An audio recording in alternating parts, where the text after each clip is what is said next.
ब्रेकनंतर बातम्यांचा घेणार आहोत वेगवान आढावा। रिलायन्स जिओ इन्फोकॉमचा डेटा चोरणाऱ्या आरोपीला राजस्थानमधून अटक झाली आहे। नवी मुंबई सायबर टीमने ही कारवाई केली। आरोपी इम्रान चिंपा हा रिलायन्सचा डेटा हॅक करत असल्याची तक्रार रबाळे पोलिसात देण्यात आली। सायबर क्राईम सेलने या घटनेचा तपास करत राजस्थानच्या सुजनगढमधून आरोपीला अटक केली।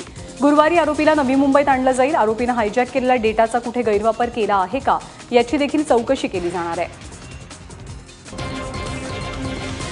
ठाण्यामध्ये इलेक्ट्रॉनिक चिपद्वारे पेट्रोलच्या मापात पाप करणाऱ्या मास्टरमाइंडला बेड्या ठोकल्या गेल्यात।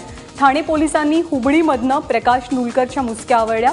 इंधन भरण्याच्या यंत्रामध्ये छेडछाड करून घोटाळा केला गेला असल्याचं समोर आलंय। यामुळे 1 लिटर मागे जवळपास 20 मिलीलिटर इंधन लाटलं जात होतं। बातमी नागपूरमधून आहे। नागपुरात हेल्मेट सक्तीसाठी धडक कारवाई केली जाते। हेल्मेट न घालणाऱ्या दुचाकी चालकांना अडवून त्यांच्याकडील कागदपत्रांची तपासणी केली जाते। पुरेशी कागदपत्र नसलेली वाहनं जप्त करून वाहतूक शाखेत जमा केली जात आहेत। त्यामुळे आज अनेक लोकांना पायीच प्रवास करावा लागला। हेल्मेट न घातल्याबद्दल दंडाची रक्कम स्वीकारल्यानंतर योग्य कागदपत्र सादर केल्यावर आणि हेल्मेट घालण्याची हमी दिल्यानंतर ही वाहनं परत सोडली जात आहेत। बुलढाण्यात भाजप आणि काँग्रेस कार्यकर्त्यांमध्ये तुफान राडा पाहायला मिळाला। काँग्रेसने जीएसटी संदर्भात व्यापाऱ्यांची चर्चा आणि कर्जमाफी विरोधात एल्गार आंदोलन अशा 2 कार्यक्रमांचं आयोजन केलं होतं। काँग्रेसचे प्रदेशाध्यक्ष अशोक चव्हाणांसह कार्यकर्ते कार्यक्रमस्थळी जात असताना भाजपच्या कार्यकर्त्यांनी गाड्या अडवत जोरदार घोषणाबाजी केली। या दरम्यान भाजप आणि काँग्रेसच्या कार्यकर्त्यांना पांगवण्यासाठी पोलिसांना सौम्य लाठीचार्ज करावा लागला।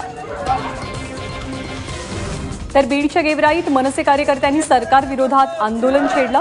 हैदराबाद बँकेच्या शाखेसमोर मनसे कार्यकर्ते आणि शेतकऱ्यांनी विजय मल्ल्याचे मुखवटे घालून निषेध नोंदवला। कर्जमाफीसोबतच शेतकऱ्यांना पीक विम्याचं तात्काळ वाटप करावं या मागणीचं निवेदन शाखाधिकाऱ्यांना देण्यात आलं। सरकार आणि बँकांनी कर्ज वाटपाच्या प्रक्रियेत अडथळा आणल्यास मनसे स्टाईल आंदोलनाचा इशाराही दिला गेला।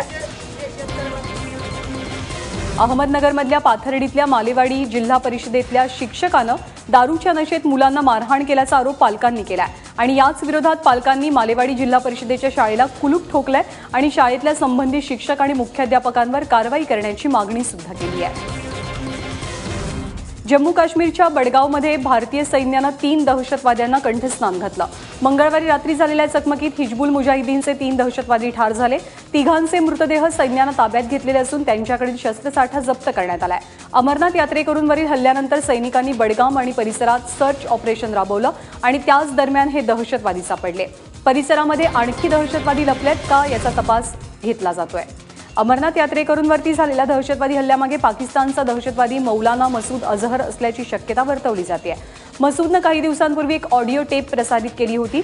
त्या टेपद्वारे भारतात मोठा दहशतवादी हल्ला करण्याचे संकेत देण्यात आले होते। मौलाना मसूद अझहरच्या जैश ए मोहम्मद या संघटनेने या हल्ल्यासाठी लष्कर ए तोयबा आणि हिजबुल मुजाहिदीनला मदत केली असण्याची शक्यता आहे। अमरनाथ हल्ल्यामध्ये 7 निष्पाप भाविकांचा मृत्यू झालाय। त्यामध्ये गुजरातमधील 5 आणि महाराष्ट्रातील 2 भाविकांचा समावेश आहे। अमरनाथ येथील दहशतवादी हल्ल्याच्या निषेधार्थ आज पालघर बंदची हाक देण्यात आली। पालघरसह बोईसरमध्येही आज बंद पाळला जातोय। पालघरमधल्या बाजारपेठाही आज बंद ठेवल्या गेल्या असून स्थानिकांचा बंदला उत्स्फूर्त प्रतिसाद मिळाला। अमरनाथच्या दहशतवादी हल्ल्यात पालघरमधील निर्मला देवी ठाकोर आणि उषा सोनकर या 2 महिला भाविकांचा मृत्यू झालाय। अनंतनागमध्ये झालेल्या दहशतवादी हल्ल्याचा मुंबईतल्या डबेवाल्यांनी निषेध नोंदवला। शांततेचा संदेश देणारे पोस्टर्स दाखवत डबेवाल्यांनी निदर्शनं केली। अनंतनागमधील दहशतवादी हल्ल्यात मृत पावलेल्यांना यावेळी डबेवाल्यांनी श्रद्धांजली वाहिली। कोणताच धर्म दहशतवादाला खतपाणी घालत नाही अशी भूमिका मुंबईतल्या डबेवाल्यांनी मांडत दहशतवादाचा तीव्र शब्दात विरोध केलाय। जिओ ग्राहकांसाठी एक आनंदाची बातमी आहे। रिलायन्स जिओनं ग्राहकांना खुश करणारी नवी ऑफर सादर केली आहे। ग्राहकांना आपली धन ऑफर पुढे सुरू ठेवायची असेल तर 399 रुपयांचं रिचार्ज करावं लागेल। यामध्ये 84 दिवसांसाठी अनलिमिटेड व्हॉइस कॉल आणि दररोज 1 जीबीचा डेटा मिळणार आहे। तसंच 309 रुपयांच्या ऑफरमध्ये बदल करण्यात आलाय। धन ऑफर अखेरच्या टप्प्यात असल्यामुळे रिलायन्सकडनं नवी ऑफर दिली जाते आहे।